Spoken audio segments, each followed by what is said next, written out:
Onko se painomittava pittu? Enhän minä tiedä. Kyllä se, eikö se painomitta? Leiviske sentta oli tonni. Mikä se, kyllä se joku Painomitta mitta on. Joo. Joo. Onko se tuo 2 taalaria, kun se on suurin raha tässä? Joo, ei oo muuta kuin yksi on vaan niitä 1 taalarin. Panitko se museovirasto vei sulta? Ja museovirasto vei erikoisleimalla yhden varustetun, ja me ei ole huomannut sitä erikoisleimaa.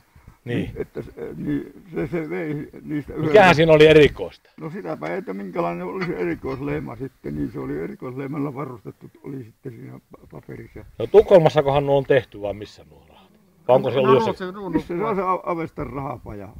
Niin se on Ruotsin puolella kuitenkin. Ruotsissahan se on, mutta millä puolella Ruotsia se on? Joo. Eikä se enää tietenkään ole silloin ollut. Silloin. Voi hitto, että on se käynyt monen kantaa, kun se on tänne tullut tuo raha, niin se kun ei silloin, kun ei ollut lentokoneita eikä hevospeli, taisi olla silloin suurinta kulkuneuvoa siihen.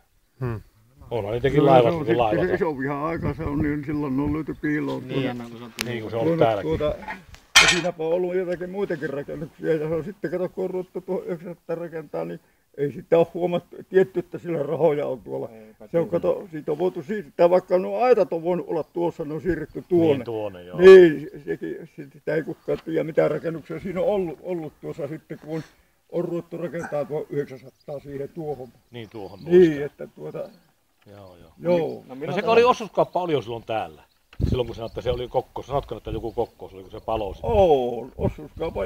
Kato, kun se oli tuossa se uusi puoli jo käytössä, niin se oli jakelu tuossa meidän vanhan puolen keittiössä. Isäntä hoiti kaupan jakelua. Kaupan jakelua? Joo, vanha minun isä. Joo, niin on ollut. Ja sitten on tuohon rakennettu, niin, 20, mitähän se on, tuo rakennettu sitten tuo kauppa. Se on meijeriksi rakennettu tänne rannalle ja se on työnnetty sitten tuonne mäjelle takaa. Tuolle puolelle niin sitten se meijeriä ei ole toteutunut se meijerin rakentaminen, niin joo, niin se. Oi hyvä. No lähdetäänhän nyt tuonne navettaan.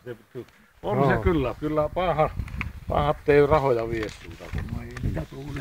Ei niitä tuuli vie.